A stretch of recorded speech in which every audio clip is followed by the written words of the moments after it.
सुनना गीत गीत मिनट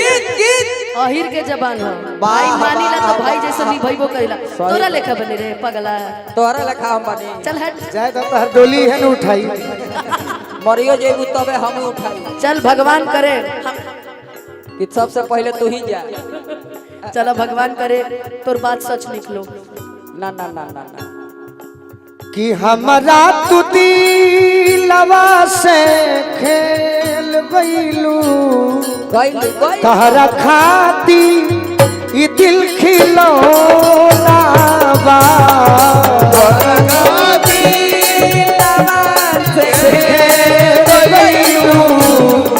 तोहरा खाती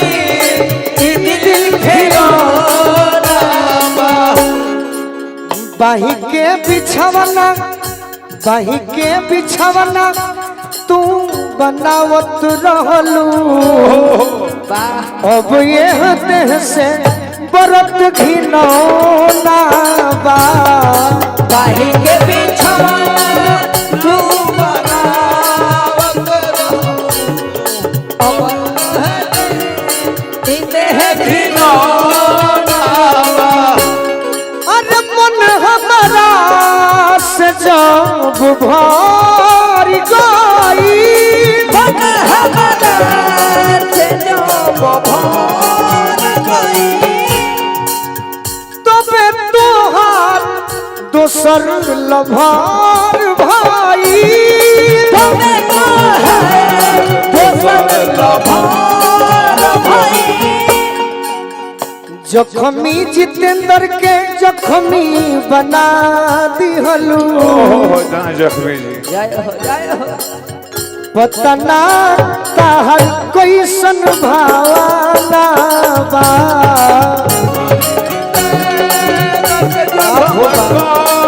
क्या बात है जी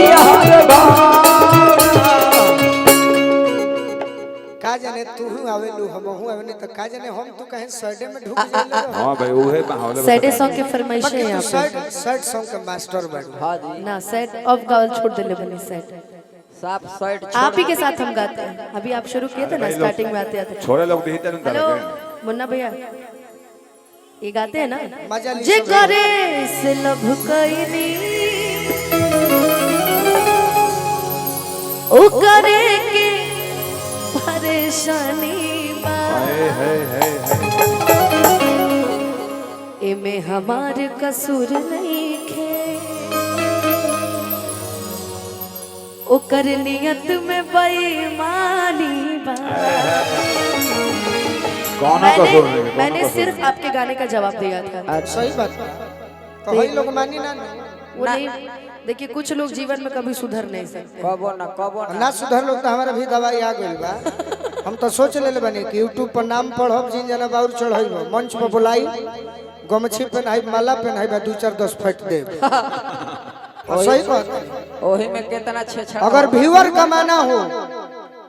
तो अनुपमा गोलू राजा को बदनाम कीजिए गीत संगीत में लेकिन किसी का नाम जोड़कर नहीं अगर बहुत व्यूअर कमाना हो तो अपने घर का भी जो सदस्य हो उसका भी नाम जोड़ दीजिए सही बात और व्यूअर मिलेगा इस पर ध्यान दीजिए मैं इसलिए ये बात कह रहा हूँ अब जे एकदम व्यर्थ हुई अर की गोरे गोरे गलावा जो बन सिरी फलावा बोड़ रुचला अरे गोरे गोरे गलावा अरे गोरे गोरे गलावा जो बन सिरी फलावा बोड़ रुचला अरे बोड़ रुचला रुनु झुनु छाए गलावा बोड़ रुचला रुनु झुनु छाए गलावा बोड़ रुचला अरे आखी हम की पोखरा के खिलल कमलावा बोड़ रुचला अरे आँख हम की पोखरा के खिलल कमलावा बोड़ रुचला अरे आखी हम की पोखरा के खिलल कमलावा बोड़ रुचला अरे बोड़ रुचला तार आँख हो पोखरा के खिलल कमल हो बोड़ रुचला हां जी रुचला माने जाने लुनु अच्छा रुचेला मैंने पचेला अति सुंदर रुचेला मने पचेला होला जचेला अच्छा ओकरे अच्छा बुझा। लगेला अच्छा मैंने अच्छा जो भाई जचेला मने बहुत सुंदर भाई तो जचेला की आखी हो की पोखरा के कमल कहाँ खिलेला पोखरा में पोखरा में अरे खिलल कमलवा बड़ रुचेला देहिया कैसन हो अरे देह गरम मसालावा बड़ रुचेला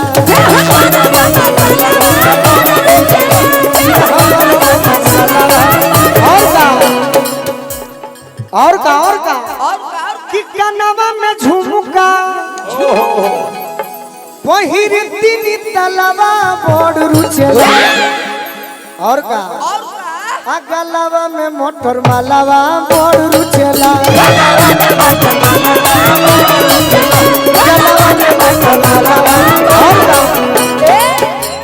कि चलो तो ये लोग उठे उठे उठे टोलावा महलवा बड़ रुचेला अलग उठे मने माहौल गरम कर दे हाल जो गरम मंच कर पावे चलो लो तो तार जमे लगे बोले लो बीच बीच में क्या करे हम शौक पूरा करेगा कि चलो तो ये लोग उठे उठे उठे अरे टोलावा महलवा बड़ रुचेला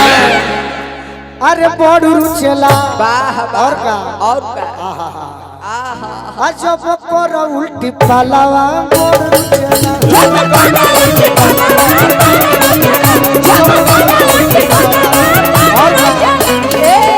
कि बाबा ये शिकारी जी के ए बाबा कबरल महलवा बड़ रुचेला कि बाबा ये शिकारी जी के कबरल महलवा बड़ रुचेला अरे बड़ रुचेला तारा के देख अनुपमा आ खूब बोले ले बंगालवा बड़ रुचेला खूब बोले ले बंगालवा तनी पढ़ ले अनुपमा हाँ पढ़ लीजिए जरूरी है श्री पूरा तो लिखल लोग भाई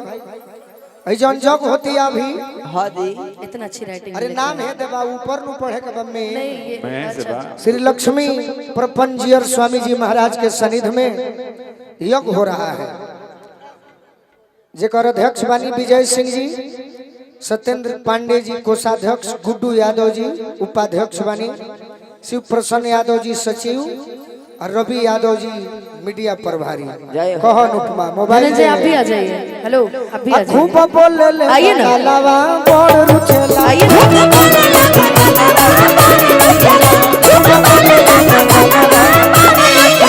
जब निकले घर से बहरिया चाहे सभे लड़ावल नजरिया सभे छुवल चाहे हमरो गोरे गाली रे अरे गोरे गाली रे। जाओ जी जाओ ए गोरी तोरी